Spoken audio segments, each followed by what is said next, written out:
This time on Engine Masters, Motorhome 440, iron versus aluminum heads, and turbo.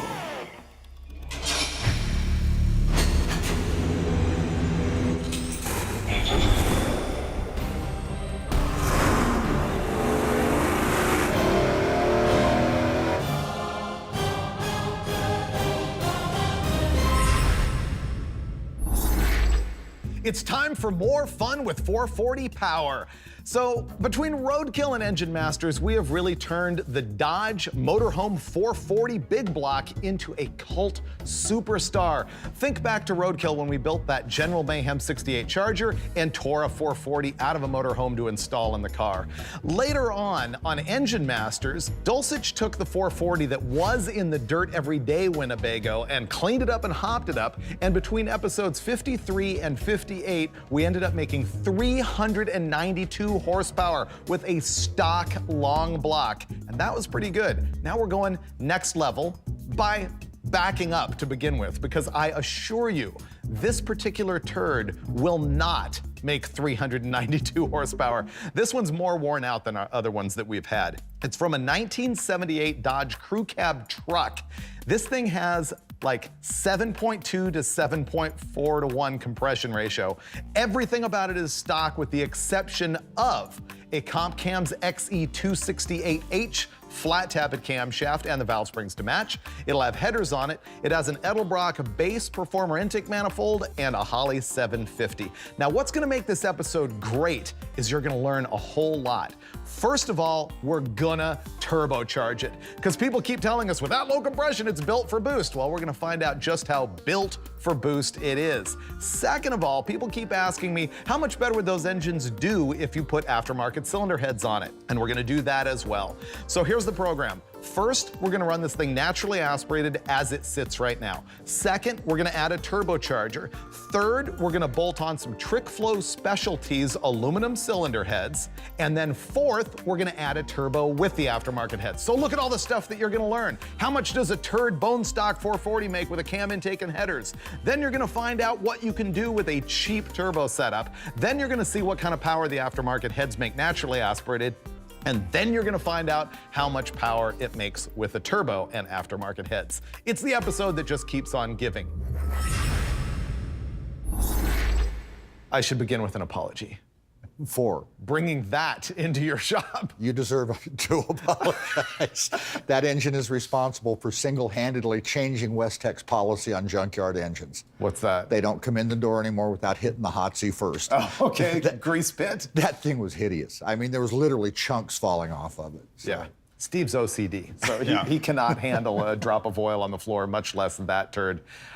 This thing, unfortunately, isn't gonna make the power that yours did before, so you'll be happy to know you're gonna win that. Well, okay. Yeah, it's a bit of a smoker, but we can fix that with the turbocharger. First, though, we're gonna run this thing naturally aspirated and have a look at the baseline number. Ready? I'm curious. I'm gone. Yeah. Yeah.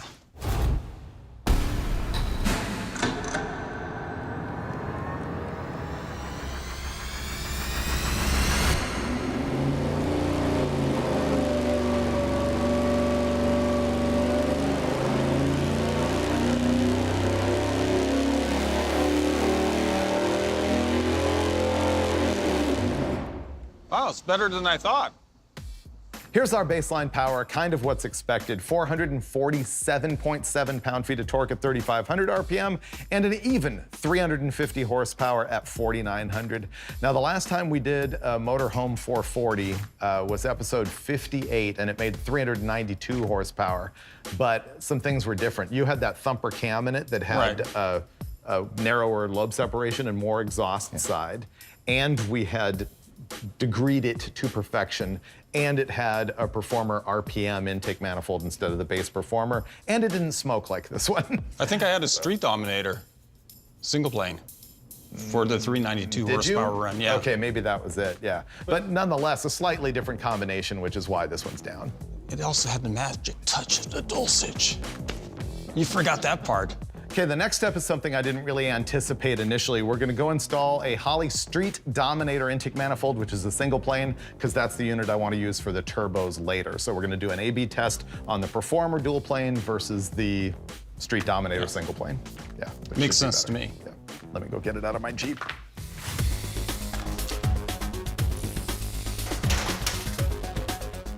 Okay, here we come.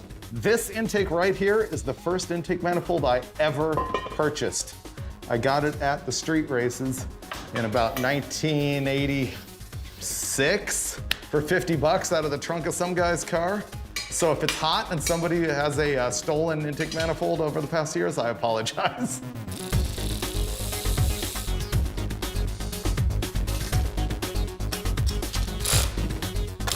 There we go, Holley Street Dominator. Now this is a single plane intake, which normally means it would throw away a lot of bottom end torque, but this has unusually long runners for a single plane, and Dulcich says it's gonna make more power everywhere, but that's what we're here to find out.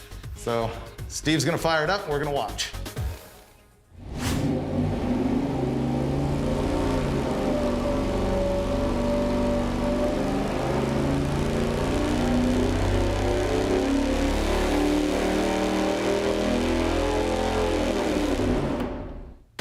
So our new peak power numbers are 444.5 at 3,600 RPM and 364.8 horsepower at 5,000, but that's not the whole story. Here you've got the red line being the Edelbrock Performer intake, the black line is the Holley Street Dominator, and I'm calling this a trade-off I would make. Yeah, absolutely. This, like Steve had mentioned earlier, the converter will eat that up. You're right past that RPM almost immediately, and this is good stuff here. That carries pretty good. I mean, I think that's entering the realm of real muscle car madness. Think so? Well, 365 horsepower. That was an advertised number for a lot of legit muscle cars. 10 away from a 396. Yeah. Not bad. It's only a 440. Or 5 over the hydraulic cam to 396. There you go. Right. So what we're looking at basically is that it threw away some bottom end torque with the Street Dominator intake, but we don't really care because it's a small amount, it's below torque converter stall speed, and it made enough extra horsepower that we're happy with it. Happy enough that we're gonna move on to Boost. Ooh, that's gonna be even more extra horsepower, hopefully. Let's turbo this turd. Turbo time. Oh boy, I can't wait.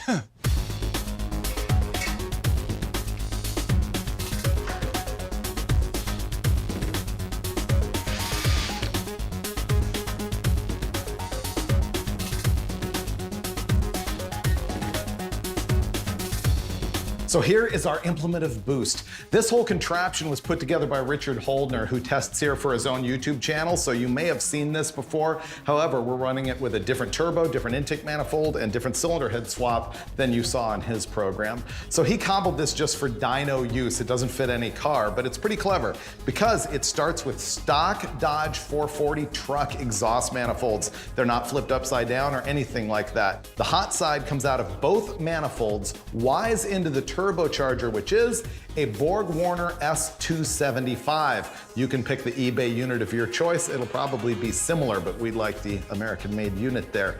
On the cold side, this discharge right here feeds into a CSU carburetor hat, and we're also using a CSU carburetor, which is designed specifically for blow-through applications. We've used this a bunch out here at Westech, and it's pretty turnkey. How about all these hoses running everywhere? This is an oil feed line into the turbo. Had to punch a hole in the pan for the oil return line. Then of course you've got vacuum going down there to the wastegates, or I should say actually a manifold reference going to the wastegates, which are on the spring. We're gonna run about 7 PSI. We're not trying to kill this thing. That same manifold reference goes up there to the blow-off valve, and behind the hat we have got our boost reference for the fuel system, which is also our boost pressure gauge. We've only got boost here in the hat, not in the manifold. So there you go. That and the O2 sensor to read air-fuel ratio to try and keep this thing alive. I don't want to blow it up, but I think we should make, I don't know, a couple hundred horsepower, 150? Let's see.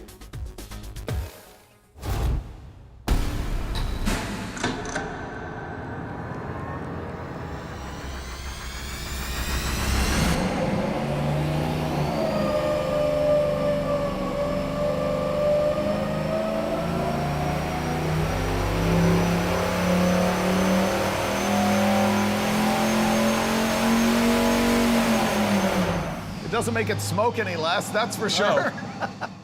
So we made 9 pounds of boost, and actually 1 pound of boost is a significant correction there.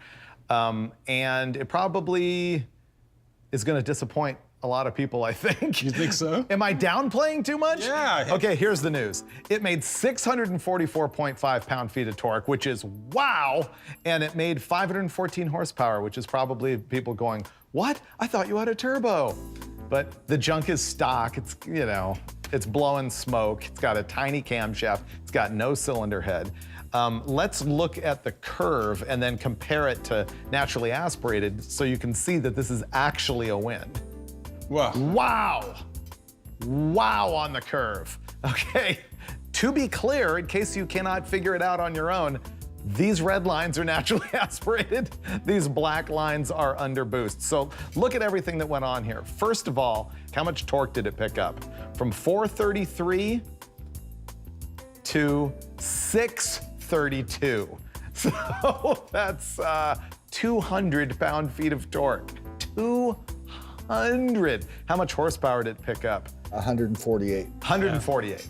Almost 150 horsepower. So I was sort of preparing the audience for the low 500 horsepower number. What's your take on that?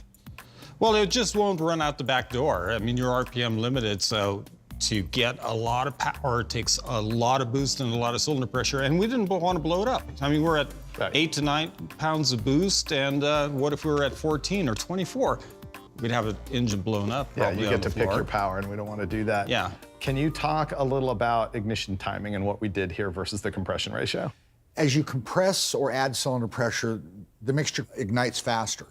And so you don't need as much ignition timing. But looking at something like this, the cylinder pressure really isn't any greater here than maybe with 12-to-1 compression. Which you're judging on BMEP. Yeah, brake mean effective pressure, which it's a theoretical number, but it's some representation of what the cylinder pressure is averaged throughout the power cycle. And more importantly, it's a made-up number, but in your head, you know, well, a 13-to-1 compression engine is going to do this. It's a number I see all the time. Right. I So look at what is 12 the to 1. number here? It was in the mid-180s. Okay, so basically that's as if this was an, you know what? I bet you his 12.5 to 1 440 was right there. It is. Right, Yeah. exactly. So basically what we just did is ran this thing at 12.5 to 1 compression by adding air into the cylinders, which makes for more pressure. And So- because we're starting at 7.2 to There'll 1. probably be a lot of guys that poo-poo and say you can't do that, but it's got 36 degrees of timing in it. 36 degrees. Yeah. But it wanted 42 naturally Yeah, so it's back aspirated. some. I Yeah. mean, but the 42 was not big gains from 36 when we ran it earlier. It picked up 5 or 8 or something. Well, but and it that's was because it's such a steaming turd. just pile. Right? Anyway, I think if we had this turbo in a car, we'd be thrilled to death with 644 pound-feet of torque. Yeah. Let's go put some cylinder heads on it and see what the gains are, both naturally aspirated and under boost. I think that might help quite a bit. Hopefully. Yeah. The last couple times we've done motorhome 440s, a lot of people who are viewers have asked, you know, what would it do if it had aluminum heads on it, aftermarket heads? So that's what we're about to find out. I've chose this TrickFlow Specialties head, TFS. First of all, it is fully CNC ported. We picked the model with the 240cc inlet ports instead of the Maxwedge style 270s. And on the chambers, first of all, the intake valve size is 2.190 inches. The stock 440 valve is 2.08 inches. So it's a huge difference. So these are way too trick for what we're doing. I really hope they make a big difference. If they don't, I'm gonna blame that engine because it is a pooch. Is that distributor gonna clear this thing? There we go.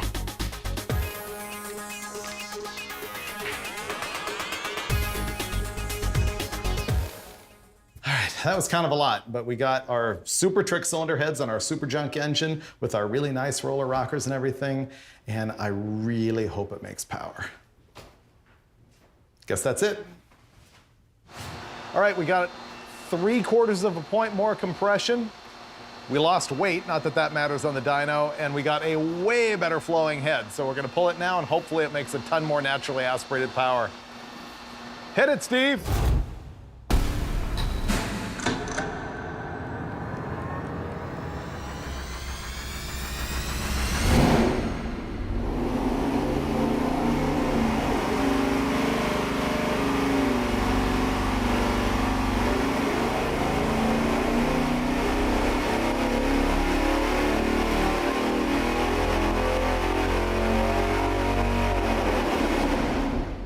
Our new power numbers for the 440 with the TFS aluminum heads are going to be 432.9 horsepower and 473.7 pound-feet of torque. Let's have a look at how it compares with those iron heads. Whoa! Wow. That's huge. That is a massive difference. Pretty good head. Yeah. I think the thing a lot of people might not realize, because you read so much about, oh, a bigger head is going to kill low-end torque. No. The stock head is so bad that this thing just makes power everywhere. Well, yeah, 440 is like having a small block Chevy head on a big block, so. Yeah, by which he means the ports on the big block Chrysler are just way too small. They're like small block ports on a big block, as you can see by this. And even with a tiny, tiny camshaft, Yeah. for it to make this much meat right here, that's absurd. I'm going to show something else too. From where it made peak power before, the larger port, how much it carried. It changed where peak power occurs by about 400 or 500 RPM. Yeah. Yeah. And you can use that all the way down the track, too. I mean, RPM is going to be ET.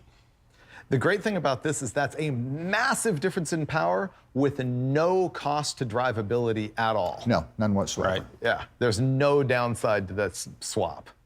Yeah, that is a win for TFS right there. Still want to put pistons and rings in it though. Nah, turbo. Turbo it. Fix it. Yeah, we'll remove the pistons for you. Uh-huh. So, ready to go hang that on there? I'll do it. All right, Let's go. turbo.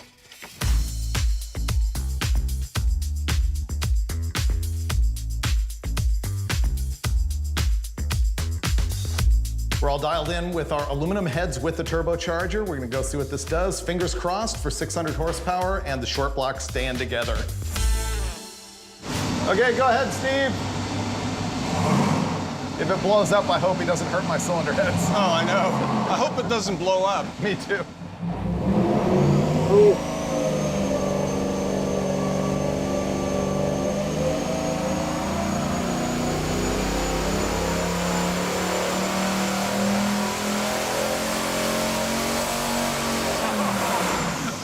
Man, that thing's a smoker. Wow. It just came just a tick under your 600 number you were hoping for. I think it's good enough. Maybe we should let it live. Oh, no. Booster up, baby. Look at that thing. So I don't know if you were looking at gauges or what, but we saw a lot of smoke out of both the exhaust and the breather. I couldn't watch the engine because I was doing this. So first, can we look at the boost curves? See how similar we were to with the stock heads? So the blue line here is our boost with the iron heads, and red is with the aluminum heads. It's kind of the same. Our scale here is only 8.7 up to 9.2. So even though it looks like a radical change, it kind of isn't. All right, let's get to the meat of it though. The power. What did it make? And it made 652 pound-feet of torque and 592 horsepower. Missed my 600 guess by that much. This is the thing that we see all of the time. Whatever gain you make naturally aspirated is the gain that you see under boost. And there you go. With the same boost, the same engine, two different cylinder heads, the NA gain was about 75 horsepower and the boosted gain was about 75 horsepower. Like they say, build the best NA engine you can because that's going to be the best boosted engine you can build. Yep, I think that demonstrates that once again. What do you think, Dolchek? I think, are you guys going to address the elephant in the room here? Oh, no. I mean, seriously, we're at 592 horsepower. If you had 8 more, Even Brule wants to fix it. Yeah. Have Fix you it. ever seen Steve want to turn up the boost before, ever? he doesn't care about this motor because he thinks it's a turkey. But When Troy was in the cell helping us earlier, I told him to move away from the side of the engine. Just make sure nothing hit him. All right, I want to see your best impersonation of a millennial. Go in there and turn the knob. I can do it. All right, Dulcich, this is it. I'm calling it after this. really? How come I'm the one with like cold feet and Brule is the one who's like, hey, I crank know. it up? I know, it's like a role reversal. It He'll- is. But the thing is, I don't know if this can make more than 600 horsepower or even make 600. Yeah.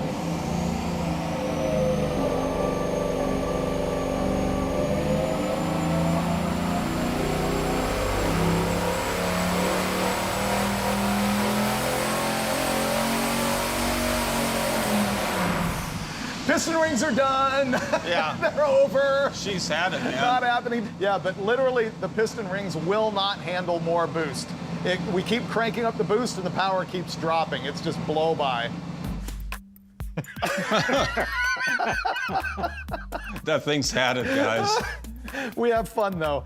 Did you see the torque number on that last I poll? did. Let's I have a did. look at it. 694.3 pound-feet of torque. And this is all at like, 3,600 RPM or something like that. Up top, it only made 589. Literally, we keep cranking boost into it. That number keeps dropping up there. This thing is happy at basically 9 pounds, making 590 horsepower and 650 pound-feet. That's the comfort zone of our turd of a 440. Like Brule was saying, a set of rings, and maybe that gets a whole lot better.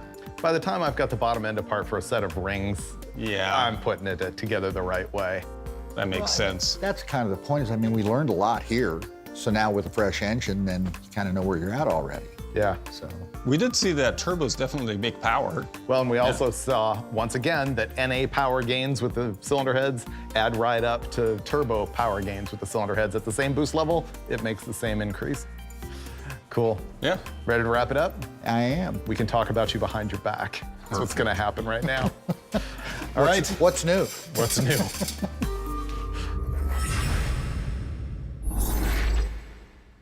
I only have 2 things for you. I'm ready for them. One of them, I'm not gonna even believe your answer because I know that you're just gonna go straight to the faith in Ma Mopar. What is the longevity of this short block? Oh, take that much boost all day long. Are you kidding?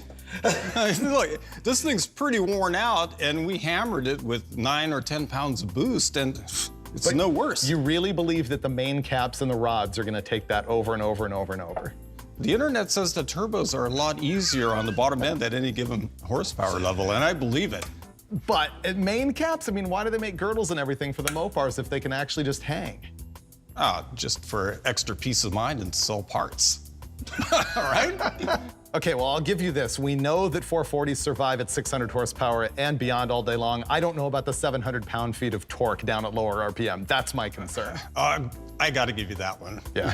I'm not 100% comfortable there either. So I guess question 1, undecided, but we could find out. Question 2, should we reveal to the audience what we hope to do with this monstrosity? Oh, I would not want to leave them hanging. Our hope is that we will be able to take this very motorhome 440 and throw it in a car on Roadkill Garage. Will it happen? Well, that's question number 3, and we'll never really know, but that's our scheme. We will see you next time on Engine Masters. Did you know that I saw these on highway patrol cars in the Central Valley back in the day when they had the 440 Monacos? Yeah, compared to the 429 LTDs, they needed all the help they could get. I disagree. I think that the 440 Dodge Monaco of 1977 and 78 were the finest police vehicles ever. Not compared to the Cobra Jet 460s, right? Or They had a 429. Police and the LTD. Interceptor. Yeah, and they were awesome.